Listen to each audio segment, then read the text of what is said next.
আন্দোলন করলাম, ছাত্ররা আন্দোলন করলেন, জীবনের ঝুঁকি নিয়ে ছাত্রদের আন্দোলনের সাথে মাঠে নামলাম। তখন তো কোনো নেতা টেতা পাই নাই, তখন পুরো যাত্রাবাড়িতেও নেতা আসিল না, পল্টনেও নেতা আসিল না, শাহবাগেও নেতা আসিল না। কি কথা কন নাকি? বিশেষ করে শায়েখে চরমনাই যেদিন শাহবাগ পর্যন্ত গেলেন, লক্ষ লক্ষ জনতার মিছিল নিয়ে নামলেন, তখনও নেতা টেতা পাই নাই। সর্বশেষ 5 আগস্ট ছাত্রদের আন্দোলনের সাথে ঐক্যমত হয়ে শায়েখে চরমনাই তথা লক্ষ লক্ষ জনতা নামলেন, তো উনি নেতা টেতা কাউরে পাই নাই। এখন দেখি ডানে নেতা, বামে নেতা, সামনে নেতা, পিছনে নেতা, উপরে নেতা, নিচে নেতা, গাছে ঝুলে নেতা, ব্যানারে ঝুলে নেতা, ফেস্টুনে ঝুলে নেতা। কি কথা কয় না? শুনেন, যদি ব্যাপারটা এমন হয় যে এতদিন দাদাই খাইতো এখন বাবাই খায়, এতদিন লাল মিয়া খাইতো এখন কালা মিয়া খায়, কি কথা বলেন না কেন? এতদিন মামায় খাইতো এখন চাচায় খায়, ব্যাপার যদি এমন হয়, বরঞ্চ আমরা স্বৈরাচারকে বিদায় করেছি, নব্য কোন স্বৈরাচার এই জমিনে দেখতে চাই না। জালেম বিদায় করেছি, নব্য কোন জালেম দেখতে চাই না। বরঞ্চ গোটা বাংলার মুসলমান ছাত্ররা আন্দোলন করেছে বৈষম্য বিরোধী বাংলাদেশ করার জন্য, ইসলামের বাংলাদেশ করার জন্য। সেদিন আমরাও বুকের তাজা রক্ত ঢেলে দেওয়ার জন্য ময়দানে নেমেছিলাম, কোরআনী রাষ্ট্র জমিনে কায়েম করার জন্য। সুতরাং আগামীর বাংলাদেশ কোরআনের বাংলাদেশ হবে, আগামীর বাংলাদেশ ইসলামের বাংলাদেশ হবে, আগামীর বাংলাদেশ উলামায়ে কেরামদের বাংলাদেশ হবে, আগামীর বাংলাদেশ মুসলমানদের বাংলাদেশ হবে। প্রয়োজনে আবার রক্ত দেব, প্রয়োজনে জীবন দেব, তৈয়ার কারা কারা হাত উঁচা করে দেখাও। আসসালামু আলাইকুম ওয়া রাহমাতুল্লাহি ওয়া বারাকাতুহু। এই যে ডান সাইডে এই যে ইটের কারিগুলোর পাশে যে লোকগুলো দাঁড়িয়ে আছেন, আপনারা একটু বসেন মেহরবানি করে, জায়গা আছে তো? স্বেচ্ছাসেবক ভাইয়েরা একটু খেয়াল করেন তো, এটা যারা স্বেচ্ছাসেবক ভাইরা আছেন এটা খেয়াল করেন, আমাদেরকে বিছানা আছে বসিয়ে দেন। ওখানে এখন কেউ দাঁড়াবেন না, সব চলে যাবে ইনশাআল্লাহ, বসে আছে। আলহামদুলিল্লাহ আলহামদুলিল্লাহিল্লাযী আ'আতা বিকুল্লি শাইইন ইলমা ওয়া কাযা বিমা ইউরিদু হিকমাতাও ওয়া হুকমা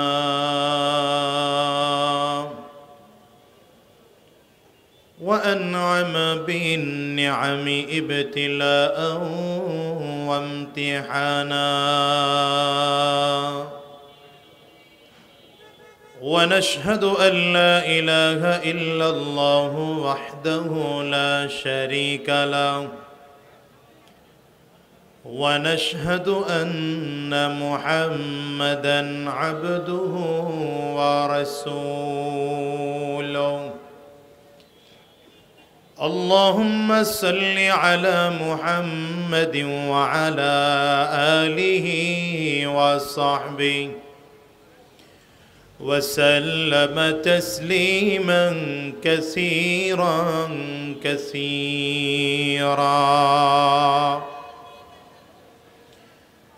أما بعد فأعوذ بالله من الشيطان الرجيم بسم الله الرحمن الرحيم واعتصموا بحبل الله جميعا ولا تفرقوا صدق الله العظيم وصدق رسوله النبي الكريم ونحن على ذلك من الشاهدين والشاكرين والحمد لله رب العالمين سبحانك لا علم لنا إلا ما علمتنا إنك أنت العليم الحكيم رب اشرح لي صدري ويسر لي أمري واحلل عقدة من لساني আলমতাজ ইমদাদুল উলুম মাদ্রাসা বালক বালিকা শাখার উদ্যোগে আয়োজিত আজকের এই দ্বিতীয় বার্ষিক ওয়াজ মাহফিল হালকায় জিকিরের মুহতারাম সম্মানিত সভাপতি, সম্মানিত প্রধান অতিথি, বিশেষ অতিথিবৃন্দ, মঞ্চে উপস্থিত জাতির রাহবার, জাতির সরদার সরতাজ হযরত উলামায়ে কারাম, সম্মুখপানে সমবেত দিন প্রিয় ইসলাম প্রিয় দিনদার ইমানদার মুমিন মুসলমান মর্দে মুজাহিদ ভাইরা, মুরব্বী বাবাজিরা, যুবক বন্ধুরা, কচি কাঁচা মাসুম বাচ্চারা, পর্দার অন্তরালে অবস্থানরত সম্মানিতা শ্রদ্ধা মা ও বোনেরা,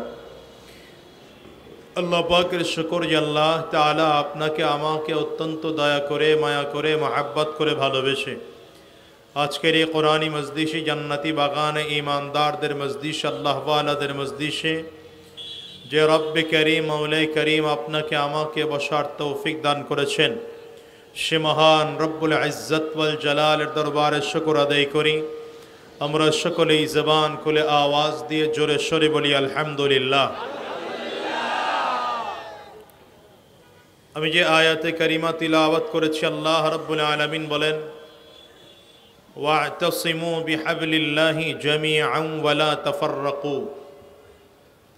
আল্লাহ তাআলা এই আয়াতের মধ্যে দুটি নির্দেশনা দিয়েছেন। কথা একই, কিন্তু কথা বলেছেন দুই রকম। আল্লাহ তাআলা গোটা পৃথিবীর মানুষকে উদ্দেশ্য করে, ঈমানদারদেরকে লক্ষ্য করে আল্লাহ বলেন, হে ঈমানদারেরা, তোমরা সবাই আল্লাহর রশিকে মজবুত করে আঁকড়ে ধরো। আয়াতের শেষ অংশে আল্লাহ তাআলা বলেছেন, ওয়ালা তাফাররাকু, সাবধান, দলে দলে বিভক্ত হয়ে যেও না। কথাটা বুঝছেন আপনারা? আল্লাহ তাআলা দুই কথা বলেছেন, কিন্তু উদ্দেশ্য এক। এক নম্বর কথা, আল্লাহ তাআলা বললেন, গোটা পৃথিবীর ঈমানদারেরা তোমরা এক থাকো, আল্লাহর রশিকে মজবুত করে ধরো। কার রশি মজবুত করার ধরার জন্য বলেছেন? আঙ্গুলটা উঁচা করে বলেন দেখি। দ্বিতীয় নম্বর, পৃথক পৃথক হয়ে যেতে নিষেধ করেছেন। কিন্তু বাস্তব চিত্র যদি দুনিয়াতে দেখা হয়, তাহলে বাস্তব চিত্র দেখা যায় এটা, যে আমরা কোরআনের পুরো বিপরীত মুখে চলতেছি। কি কথা কন না কেন? ওই দুইজন কি করতেছে? নিচের দিকে তাকায় কি করতেছো তোমরা? তো নিচের দিকে কেন তাকাও? এদিক তাকাও। হাতে মোবাইল আছে তোমার? তোমার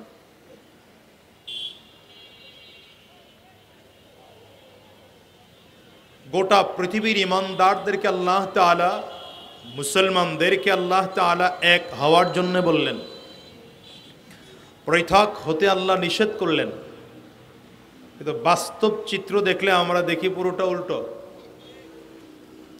আমরা আল্লাহর রশি ধরে নাই, রশি ধরে আসি প্রত্যেকের নিজের দলের রশি। কার রশি? কেউ ধরে আসি দলের রশি, কেউ ধরে আসি পীরের রশি, কেউ ধরে আসি আমিরের রশি। আপনারা কথা কন না তো, জোরে বলেন না তো।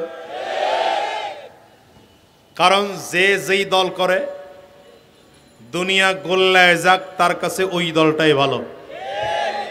কেমন আছে না নাই? যেমন যারা এতদিন ক্ষমতায় আসিল, খাওয়ার উপরেই আসিল খালি। কি কথা কন না? আন্দোলন করলাম, ছাত্ররা আন্দোলন করলেন, জীবনের ঝুঁকি নিয়ে ছাত্রদের আন্দোলনের সাথে মাঠে নামলাম। কথা বলেন না কেন? তখন তো কোনো নেতা টেতা পাই নাই, তখন পুরো যাত্রাবাড়িতেও নেতা আসিল না, পল্টনেও নেতা আসিল না, শাহবাগেও নেতা আসিল না। কি কথা কন না? বিশেষ করে শায়েখে চরমনাই যেদিন শাহবাগ পর্যন্ত গেলেন, লক্ষ লক্ষ জনতার মিছিল নিয়ে নামলেন, তখনও নেতা টেতা পাই নাই। সর্বশেষ 5 আগস্ট ছাত্রদের আন্দোলনের সাথে ঐক্যমত হয়ে শায়েখে চরমনাই তথা লক্ষ লক্ষ জনতা নামলেন, তখন নেতা টেতা কাউরে পাই নাই। এখন দেখি ডানে নেতা, বামে নেতা, সামনে নেতা, পিছনে নেতা, উপরে নেতা, নিচে নেতা, গাছে ঝুলে নেতা, ব্যানারে ঝুলে নেতা, ফেস্টুনে ঝুলে নেতা। কি কথা কয় না?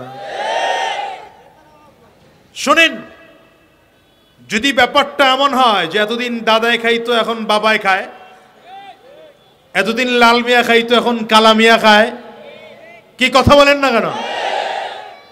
এতদিন মামায় খাইতো এখন চাচায় খায়, ব্যাপার যদি এমন হয়, বরঞ্চ আমরা স্বৈরাচারকে বিদায় করেছি, নব্য কোন স্বৈরাচার এই জমিনে দেখতে চাই না।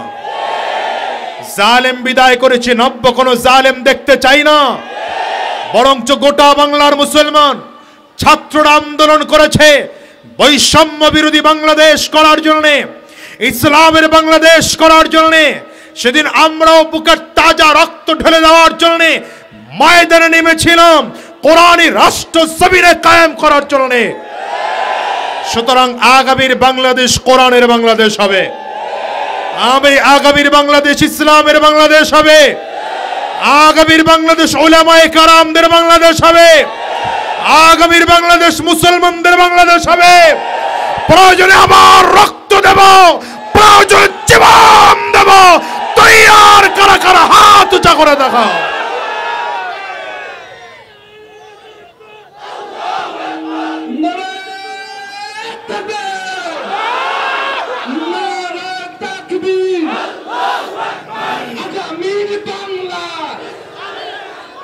ইসলামের বাংলা, আগামীর বাংলা। আল্লাহ কবুল করুন, আল্লাহ কবুল করুন, জোরে বলেন আমিন। আমার প্রিয় ভাইরা, ইসলামের বিজয় করার জন্য বিমান, কামান, ক্ষেপণাস্ত্র, পিস্তল, বুলি, বুলেট, রাইফেল লাগে না। ইসলামের বিজয়ের জন্য 2টা জিনিস লাগে। কয়টা জিনিস?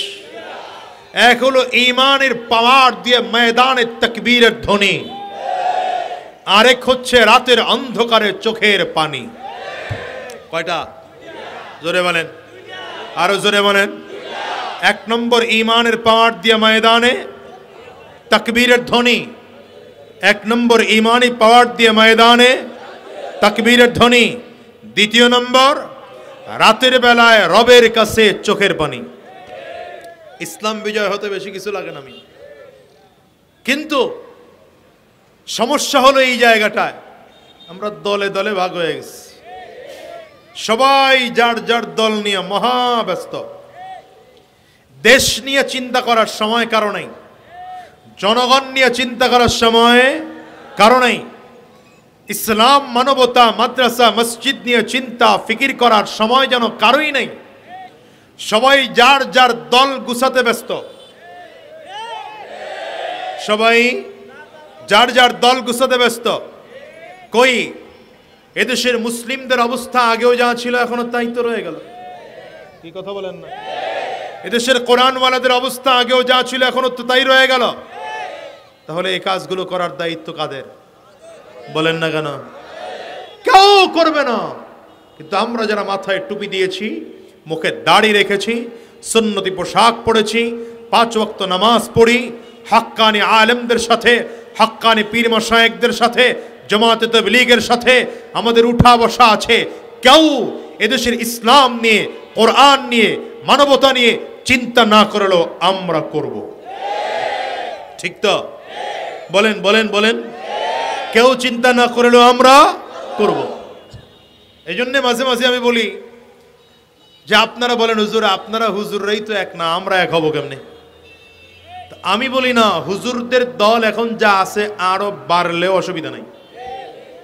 এটা ঠিক না বুঝা কইছেন, আগে বুঝেন। হুজুরদের দল এখন যা আছে এর থেকে আরো বাড়লেও অসুবিধা নাই। কেন বললাম? এদেশে মসজিদ এখন যা আছে আরো যদি মসজিদ বাড়ে অসুবিধা আছে? এদেশে মাদ্রাসা যা আছে আরো মাদ্রাসা যদি বাড়ে অসুবিধা আছে? কেন? যত মসজিদ আছে সবগুলো মসজিদেই নামাজ 5 ওয়াক্ত হবে। জোহরের নামাজে জোহর সময়ে জোহরের নামাজ হবে, আসরের সময়ে আসরের নামাজ হবে, মাগরিবের সময়ে মাগরিবের নামাজ হবে। নাকি না? আপনাদের এই মসজিদে নামাজ হয় 4 ওয়াক্ত, যাত্রাবাড়ি মাদ্রাসার মসজিদে নামাজ হয় 6 ওয়াক্ত, চিটাগাং রোডের মসজিদে নামাজ হয় 10 ওয়াক্ত। মসজিদ অনেক, মসজিদ আলাদা, কমিটি আলাদা, ইমাম আলাদা, নামাজ দেখছেন কথা কয় না। আপনারা কথা কন না দেখে স্টেজের হুজুররাও কথা কয় না। হ্যাঁ তো জোর করে কইতে পারতেছি না, তো আমার চেয়ে মুরব্বীরা বসে রয়েছে না। আপনারা জোরে আওয়াজ দিলে আরাও বলবে। মসজিদ হাজার লাখো মসজিদ, সবগুলো মসজিদে নামাজ হয় কয় ওয়াক্ত? কি কোনো ঝামেলা আছে? ফজরের নামাজ সব মসজিদেই 2 রাকাত, জোহরের নামাজ সব মসজিদে 4 রাকাত, আসরের নামাজ সব মসজিদে, মাগরিবার নামাজ সব মসজিদে, এশার নামাজ সব মসজিদে। তাহলে বোঝা গেল এই বিষয়ে কারো দ্বিমত নাই। মসজিদ আলাদা, কমিটি আলাদা, ইমাম আলাদা, মুয়াজ্জিন আলাদা, মুসল্লি আলাদা, নামাজ এক, ইবাদত এক। কথা বলে না? মাদ্রাসা, বহুত মাদ্রাসা হয়েছে। এক জায়গায় হাদিস পড়ানো হয়, আর এক জায়গায় গীতা পড়ানো হয়। হ্যাঁ না, সব জায়গায় কোরআন পড়ানো হয়? কথা কন না, কথা কন না।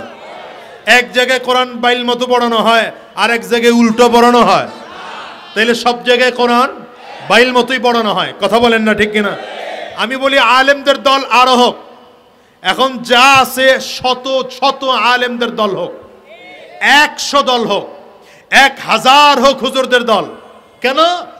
আলেমদের দল যত হবে, হুজুরদের দল যত হবে, কর্মী তত বাড়বে, নেতা তত বাড়বে, সমর্থক তত বাড়বে। কিন্তু মনে রাখতে হবে, ইসলামের স্বার্থ যখন সামনে চলে আসবে, কোরআনের স্বার্থ যখন সামনে চলে আসবে, দ্বীনের স্বার্থ যখন সামনে চলে আসবে, মাদ্রাসা মসজিদ ইসলামের তহজিব ও তামাদ্দুন রাখা না রাখার প্রশ্ন যখন চলে আসবে, তখন আমরা দল বুঝি না, তখন মত বুঝি না, তখন কার দল কোনটা দেখতে চাই না। আমরা হাতে হাত মিলিয়ে কাঁধে কাঁধ রেখে ময়দানে ইসলাম রক্ষার জন্য সব দল এক হয়ে নামব। কি কথা কান? 1000 দল হলে অসুবিধা আছে? সমস্যা ওই জায়গাটায়, এই দলের মধ্যে আবার কিছু সামসাস কি আছে বলেন না? ঐক্য উলামায়ে কেরাম করতে চাইলেও সামসারা করতে দেয় না। কি কথা কয় না? একদল লোক গিয়ে আল্লামা মামুনুল হক সাহেবরে বলবে, হুজুর আপনি শায়খুল হাদিসের ছেলে, শায়খুল হাদিস, আপনার মতো বেটার পীর সাহেব চরমনের সাথে গিয়ে ঐক্য করা লাগবে, কি দরকার? সমসা আসেনি নাই? সাউন্ডটা বাড়ান একটু। কি আসেনি নাই? আবার আরেক দল চামচান লোকগুলো গিয়া পীর সাহেব চরমনাইকে বলবে, হুজুর আপনার এই বাংলাদেশে মুরিদের সংখ্যা কম আছে, আপনাদের কি প্রয়োজন আছে খালি খালি গিয়া মামুনুল হক সাহেবের সাথে ঐক্য করার? কথা বলেন। এই চামচাগুলো কোনোদিন এদেশের ভালো চায় নাই। আসতে বলবেন না, জোরে বলবেন। এই দালালগুলো কোনোদিন এদেশের ভালো চায় নাই, ইসলামের ভালো চায় নাই, কোরআনের ভালো চায় নাই, ঠিক কিনা বলো? বরং এরা বড় বড় উলামায়ে কেরামদের ব্যাপারে কথা বলতেও দ্বিধা করে না, ঠিক কিনা? আওয়াজ করে বলেন।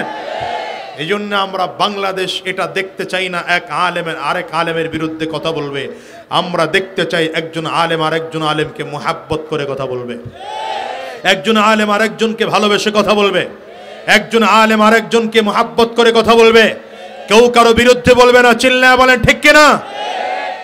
পিছনে বিশুদ্ধর ভাই, একজন আলেম আরেকজন আলেমের বিরুদ্ধে হিংসা করে কথা বলবে না, রাগ করে কথা বলবে না, ঠিক কিনা আওয়াজ করে বলেন, দুই হাত উঁচা করে বলেন দেখতে চান কিনা।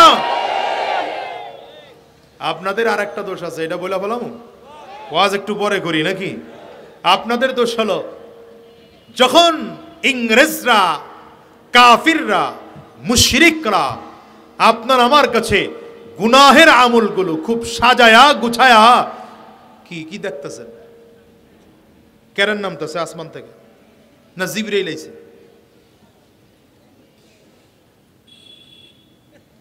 কি করে। আমি শ্রোতা বেশি দরকার নাই, আমার শ্রোতা কম হোক, কিন্তু মনোযোগী না হলে কথা বলবো না। ওই আরেকজন দেখে লোক কয়টা আইছে, খারায় দেখ, খারায় দেখ।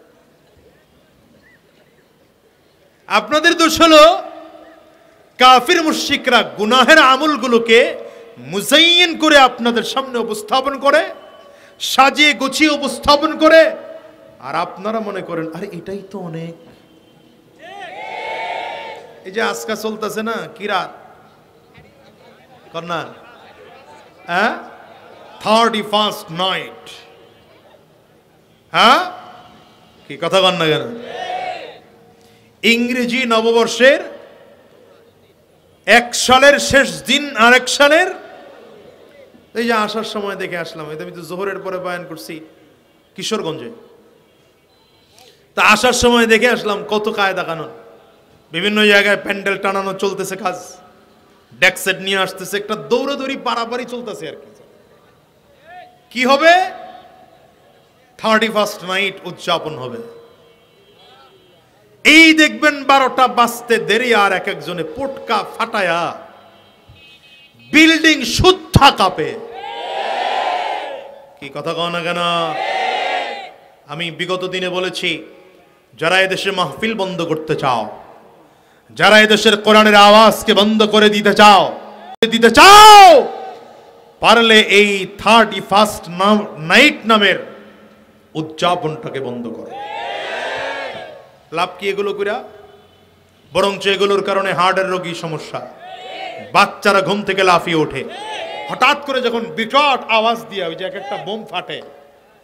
কি কথা কন না কেন, এত আওয়াজ শুনলে তো ব্রেইন নষ্ট হয়ে যায়, ঠিক না বেঠিক? এই কাফির মুশরিকরা বিভিন্ন আমলগুলো, খারাপ খারাপ কাজগুলো আপনার আমার সামনে উপস্থাপন করে, আর আপনি আর আমি এগুলোকে সাজসজ্জা মনে করে করে এগুলো গ্রহণ করি। তো ওরা গণতন্ত্র আপনার আমার সামনে নিয়ে আসে, রাজতন্ত্র নিয়ে আসে, সমাজতন্ত্র নিয়ে আসে, পুঁজিবাদ নিয়ে আসে, আর আপনি আর আমি এগুলো গ্রহণ করি। এখন থেকে ওয়াদা করতে হবে, আমরা আর কাফিরদের পায়ে পায়ে চলবো না, মুশরিকদের পায়ে পায়ে চলবো না, বেঈমানদের পায়ে পায়ে চলবো না। আগামের দিনে যদি চলতে হয় উলামায়ে কেরামদের পরামর্শ নিয়ে কোরআন আর সুন্নাহ অনুযায়ী জীবন সাজাবো। কারা ওয়াদা করতে পারবেন তারা বসার থেকে দাঁড়িয়ে আল্লাহকে দেখাবেন। এই দাঁড়ানোটার একটা মূল্য আছে, কিন্তু মূল্যটা বুঝা দাঁড়ান, মূল্যটা বুঝা দাঁড়ান। যে কেউ দাঁড়ায়েন না, বেঈমানদের পায়ে পায়ে চলবো না, মুশরিকদের পায়ে পায়ে চলবো না, কাফিরদের পায়ে পায়ে চলবো না, চললে কোরআন ওয়ালাদের পায়ে পায়ে চলবো, কোরআন ও সুন্নাহ অনুযায়ী জীবন চালাবো। ঠিক আছে তো ইনশাআল্লাহ? বসে যান, আল্লাহ কবুল করুন। আয় জোরে বলেন, আওয়াজ করে জোরে বলেন। এখন আমাদের সাথে ওয়াদা করবেন, কিন্তু কিছুদিন পরে যখন পীর সাহেব চরমনায় আপনাদের কাছে ভোট চাইতে আসবে, হুজুরেরা রাজনীতি করার আবার দরকার কি? আল্লামা মামুনুল হক সাহেব যখন আপনাদের কাছে ভোট চাইতে আসবেন, হুজুরেরা আবার রাজনীতি করার দরকার কি? এই জন্য আমি আফসোস করে বলি যে এই দেশে মুসলমানের সংখ্যা 92%, কিন্তু ইসলামী রাষ্ট্র কায়েম হয় না কেন?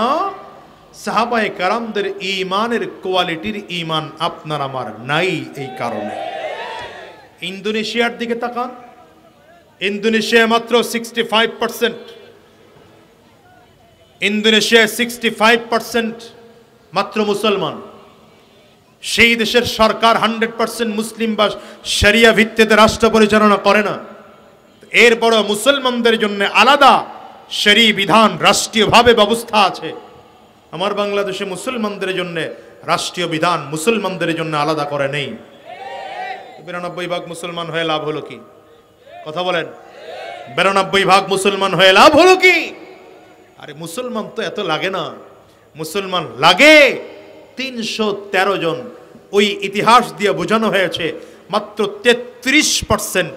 হাজারো কাফির, মুসলমান 313 জন, অর্থাৎ 33% মুসলমান যদি পাক্কা সাচ্চা ইমানদার কোন এলাকায় থাকে, সেই এলাকা মুসলমানদের কবজা আসতে বাধ্য, বেঈমান সেই জমিন ছেড়ে পালাতে বাধ্য।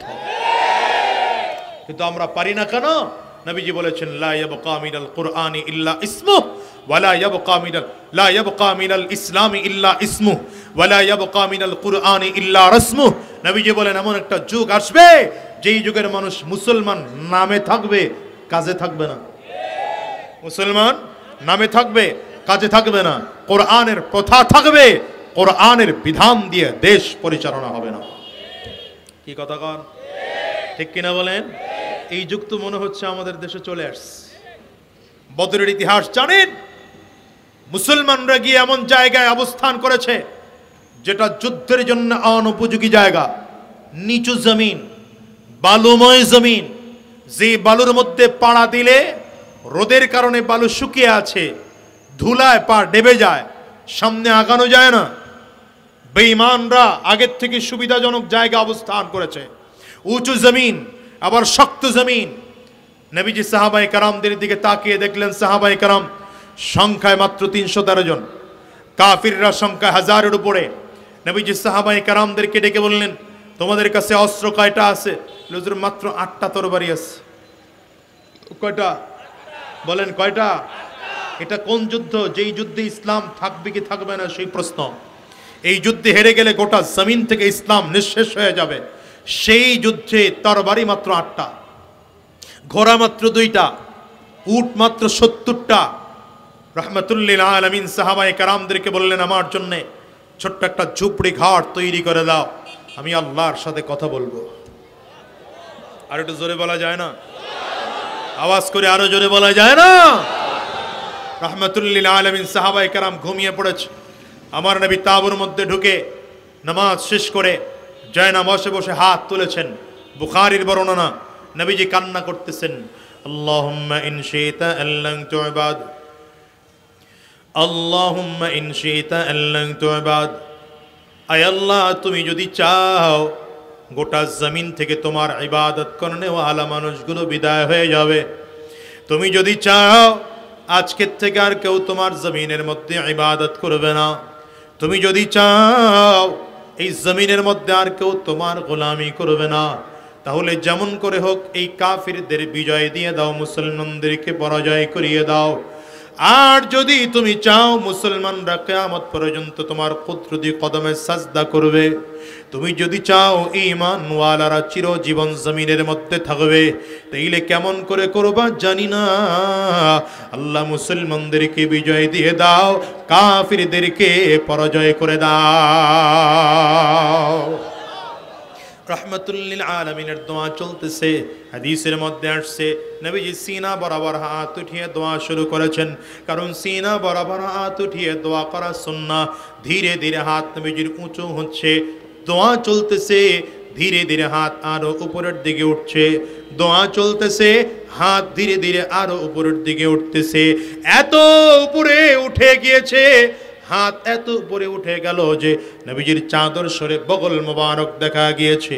রাহমাতুল্লিল আলামিন এইবার সাহাবায়ে কেরামদের দিকে সাহাবায়ে কেরাম তাকিয়ে দেখেন আমার নবী এবার বসার থেকে ধীরে ধীরে দাঁড়াইতে আরম্ভ করেছেন।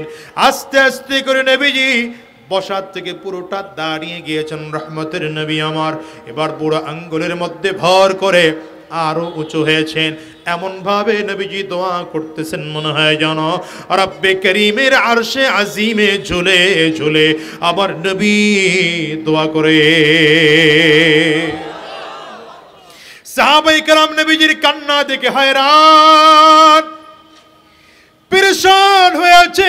সাহাবায়ে কেরাম আবু বকর সিদ্দিক রাদিয়াল্লাহু আনহু নবীজিকে জড়ায় ধরে কান্না শুরু করেছেন, হাসবুকা ইয়া রাসূলুল্লাহ, যথেষ্ট হয়েছে আপনার, আপনি আর কান্না করবেন না, আপনি কান্না করলে সহ্য করতে পারি না।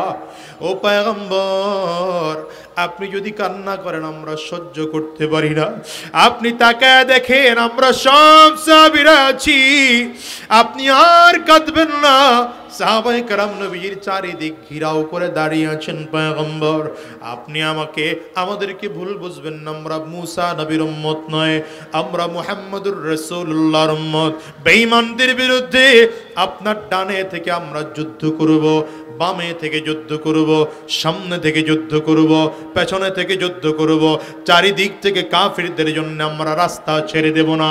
যতক্ষণ আমাদের শরীরে রক্ত থাকবে, একটা ফোঁটা রক্ত থাকা সত্ত্বেও বদরের ময়দান বেঈমানদের জন্য ছাড়ব না।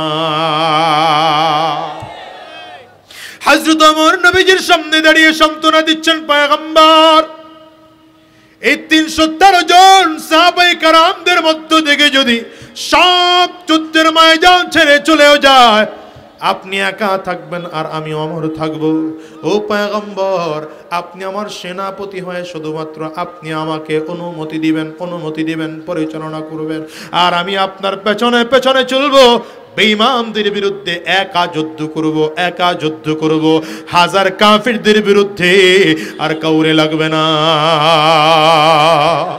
কিন্তু নবীজির কান্না এখনো বন্ধ হয় না। রাহমাতুল লিল আলামিন চোখের পানিগুলো ছেড়ে ছেড়ে কান্না করেন। আল্লাহ পাকের কুদরতি অন্তরের মধ্যে জোশ এসে যায়। রব্বে কারীম ডেকে বলেন, জিবরাইল তাড়াতাড়ি করে যাও, বন্ধু যেন চোখের পানিগুলো ফেলে আর কান্না না করে। আমার বন্ধুর কাছে চলে যাও, বন্ধুর কাছে গিয়ে বলো কান্না করা লাগবে না। আগামীকাল আমি বন্ধুর জন্য একজন নয়, দুইজন নয়, 1000 ফেরেশতা সৈন্যবাহিনী পাঠাইয়া আমি বন্ধুর কাছে হাজির করব। নবীজির কান্না এখনো বন্ধ হয় না, এখনো নবীজি চোখের পানিগুলো ফেলে ফেলে কান্না করেন। ও দয়ার আল্লাহ, তোমার কাছে ফেরেশতা কম আছে নাকি? দিবাই যেহেতু 1000, কেন বাড়ায়া দাও না। রহমতের নবীর চোখের পানি, কান্না দেখে সাহাবায়ে কেরাম পাগল। আল্লাহ তাআলা জিবরিলকে জানায়, আমার হাবিবকে বলে দাও 1000 না, আমি আল্লাহ আমার বন্ধুর জন্য, বন্ধুর সাহাবীদের জন্য আগামীকাল বদরের ময়দানে 3000 সাহাবী, 3000 ফেরেশতা পাঠাইয়া যুদ্ধের ময়দানে হাজির করব। নবীজির কান্না এখনো বন্ধ হয় না, আরো জোরে জোরে কাঁদে, আয় আল্লাহ, তোমার কাছে ফেরেশতার সংখ্যা মোটেও কম না, 1000 থেকে 3000 বানিয়েছ, আরো একটু বাড়িয়ে দেওয়া যায় না? আল্লাহ তাআলা জিবরিলকে বলেন, আমার বন্ধুরে জানায় দাও, বিখামসাতি আলাফিম মিনাল মালাইকাতি মুসাওয়িমিন। আমার বন্ধুরে জানায় দাও, আগামীকাল 1000 না, 3000 না, আগামীকাল আমার বন্ধুর জন্য বদরের ময়দানে 5000 সৈন্যবাহিনী ফেরেশতা পাঠাবো। এবার যুদ্ধ শুরু হলো। মুসলমান নবীজির চেহারা মুসলেন, হাতটা চেহারার মধ্যে মুসলেন। রাহমাতুল লিল আলামিনের মোনাজাত শেষ হতে দেরি হয়। হঠাৎ করেই দেখা যায় বদরের ময়দানে বৃষ্টি আরম্ভ হয়ে গেল। প্রচন্ড বৃষ্টির কারণে বালুগুলো মাটির জমিনের সাথে বসে গিয়েছে। সাহাবায়ে কেরামদের জায়গাটা এখন হাঁটার জন্য প্রস্তুত হলো। সাহাবায়ে কেরাম বুক টান করে ময়দানে হাঁটতেছেন। বেঈমানগুলো যেখানে অবস্থান গ্রহণ করেছিল সেটা কাদা মাটি ছিল, বৃষ্টির কারণে আরো বেশি কাদা হয়ে গেল। এইবার কাফিররা সামনে আগাইতে পারে না। মুহূর্তের মধ্যে দৃশ্যপট পাল্টে গেল। ফজরের নামাজ কমপ্লিট করে রাসূলুল্লাহ সাল্লাল্লাহু আলাইহি ওয়াসাল্লাম সাহাবায়ে কেরামদের সামনে দাঁড়িয়ে যুদ্ধের ভাষণ দিচ্ছেন। সাহাবীরা প্রস্তুতি গ্রহণ করো, বেঈমানদেরকে জমিন থেকে বিদায় করে ইসলাম আল্লাহর জমিনে কায়েম করা লাগবে। সাহাবায়ে কেরাম ডেকে বলেন, পয়গম্বর, আমাদের কাছে তরবারি আছে মাত্র 8টা তরবারি নিয়ে কেমনে যুদ্ধ করব? নবী আমার বলেন, তরবারি 8টা আছে, সমস্যা নাই, খেজুর গাছের ডালগুলো কেটে কেটে হাতের মধ্যে নাও, এটা নিয়ে যুদ্ধের ময়দানে নামো। সাহাবায়ে কেরাম বলেন এক একটা খেজুর গাছের ডালগুলো হাতের মধ্যে নিয়েছি আর কাফিরদের মাথার উপরে বাড়ি মেরেছি। এই খেজুর গাছের ডালের বাড়ির কারণে এক একটা কল্লাগুলো ছুটে গিয়ে 20 হাত 30 হাত দূরে গিয়ে পড়ে যায়। ও মুসলমান, বুঝা গেল অল্প সময়ের মধ্যে দৃশ্যপট পাল্টে গেল। সাহাবায়ে কেরাম বলেন রাসূলুল্লাহ সাল্লাল্লাহু আলাইহি ওয়াসাল্লাম যখন যুদ্ধ শুরু করবেন আল্লাহ তাআলা বললেন হাবিব একটুখানি বালু কাফিরদের মুখের দিকে মারেন। বালু মারলেন নবীজি। বালু মারতে দেরি হয়, কাফিরদের চোখে চোখে বালিগুলো পৌঁছে গেল।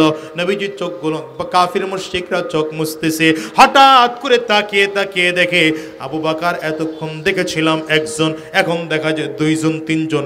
ওমর দেখেছিলাম একজন, এখন দেখা যায় 2 জন 3 জন। আলী দেখেছিলাম একজন, এখন দেখা যায় 2 জন 3 জন। কালো মানিক বিলাল দেখেছিলাম একজন, কাফিররা তাকিয়ে তাকিয়ে দেখে 2 জন 3 জন করে দেখা যায়। আল্লাহ বলেন ইয়ারাও মিসলাইহিম, ডবল ডবল করে দিলাম। কাফিররা খুঁজতেছে আসল আবু বকরকে, নকল আবু বকরকে, আসল ওমরকে, নকল ওমরকে, আসল ওসমানকে, নকল ওসমানকে, আসল আলীকে, নকল আলীকে।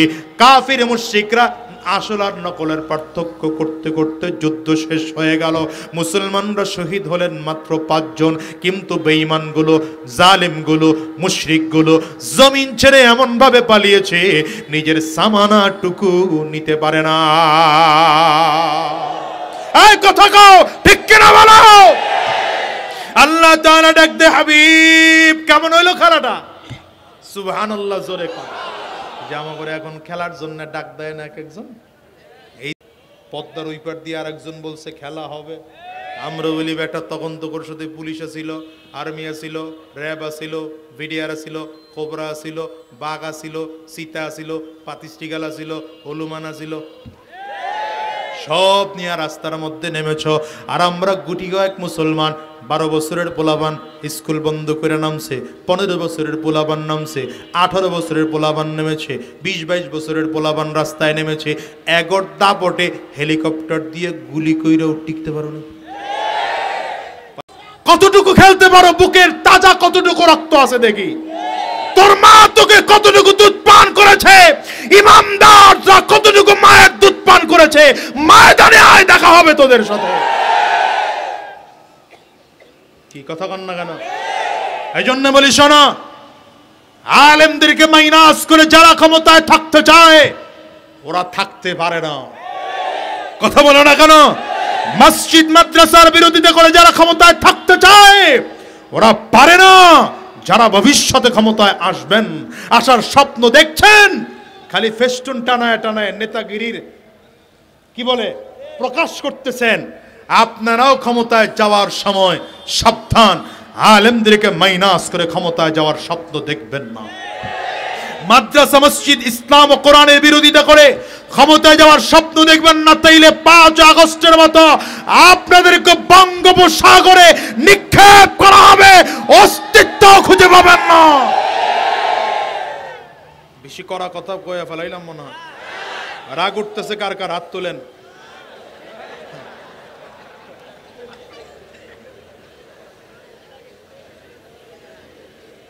মুসলমান, এই জন্য শুরুতে বলেছিলাম লাগবে কয়টা গুণ? 2টা। কয়টা? 1 নম্বর ময়দানে ঈমানের পাওয়ার দিয়ে তাকবীরের ধ্বনি। রাতের বেলায় বলেন, রাতের বেলায় বেঈমানরা তো মনে করে, কাফিররা মনে করে, মুশরিকরা মনে করে, ওই সামসারা মনে করে দেশ আমরা চালাইতেছি, কিন্তু এরা জানে না আলেমদের চোখের পানির কারণে দেশ চলে। কথা বলেন না কেন? আলেমদের চোখের পানির কারণে জমিন এখনো টিকে আছে। নয়তো মাঝে মাঝে 2-1টা ভূমিকম্প হয়ে লাড়া খায়, আবার আল্লাহ জমিনটারে ঠিক রাখেন।